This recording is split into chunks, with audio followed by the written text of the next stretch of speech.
Hey, I just wanted to make a video on a recent acquisition of mine. This is a zither by James Jones of James Jones Instruments. He's out of Bedford, Virginia.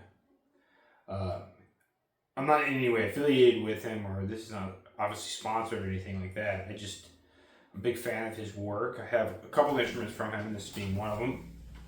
And yeah, he's been really carrying the torch of sort of the 20th century small time, maybe small craft instruments.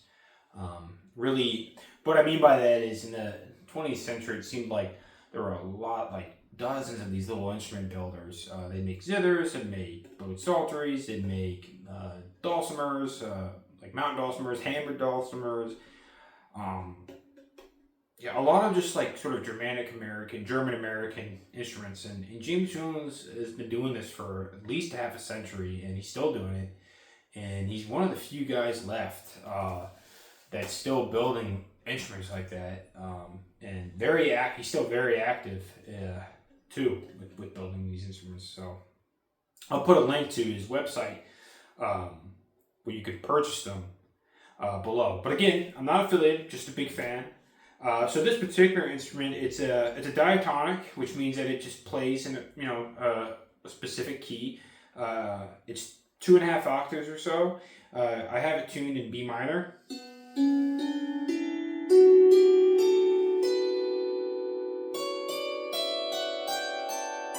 So yeah, C sharp, D, E, F sharp, G. So yeah, about 2.5 octaves. So that kind of gives you tone on this thing is awesome. I really love the copper lower strings. That's actually not how I play it. I play it like this typically, kind of against my chest, and then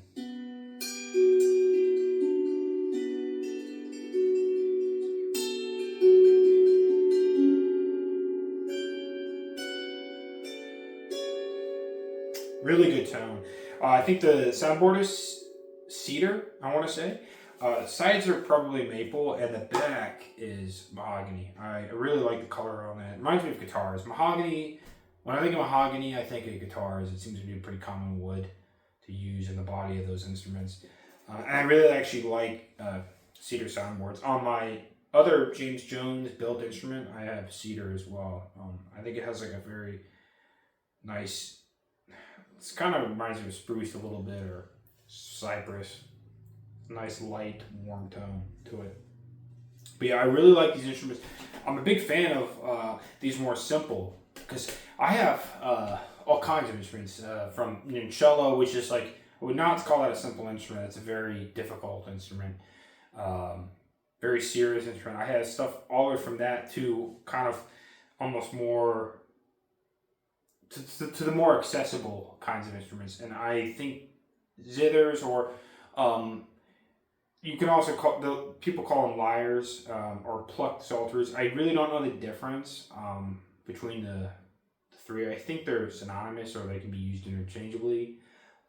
But I think these are great for kind of learning music, and also great for just casual music playing and just improvisation, because you really can't play any wrong notes on this, because it's all diatonic. So I could just play like random.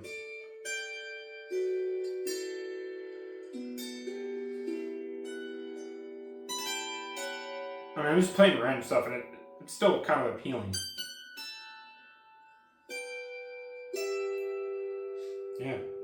So these are just great for sort of like meditative playing, or I really like this because some of our instruments, they require preparation, like a lot of like, not preparation, but yeah, I guess preparation. Like a cello, you got a rosin bow, you got to get your chair, you got to get your rock stop. This I can just pick up, and if I'm thinking about something, I just pick it up and play it. There's none of that auxiliary equipment that's needed, right? It's just ready to go, and I love it for like if I'm trying to think of something, I pick this little guy up and I can play it. I also just like it for kind of getting melodic ideas, because for whatever reason I feel like your hand can just kind of magically move up and down this instrument, and you can come up with sort of melodic patterns that you may not be able to get on like a piano or like on a cello. I love that for this instrument. So I actually use it for as a compositional tool as well. I have other older zithers, and actually I'll show you like one of them that I kind of just tuned up today. Let's see if I can grab it. So I have a couple of these older. This is a corded fretless zither. You can get these really cheap. I love this one, and it's got a great tone. You really can't beat 100-year-old soundboards. It's got a really good tone. I can't really play it, but in this position. But why I got something like this, and why I actually recommend getting a newer instrument, even though it's going to be a little more expensive. I think I got this for $145, which is really not a lot considering, $145 is like a really cheap guitar. $145 for this is, I think this is very high quality. The advantage of getting a newer instrument is they usually hold their tuning better. These tuning pins can hold their position. And I've only had to tune this like twice since I purchased it a month ago. The older instruments, like it's once a week. Like if you put it down for a week, it pops out of tune. And you got to remember, you got to tune all these strings, so it's time consuming. I think a newer instrument is a great sort of no thinking. It's ready to go. You don't need to do there's videos on YouTube like you have to pull out the pins, do the sawdust and the glue to keep them from slipping all the time.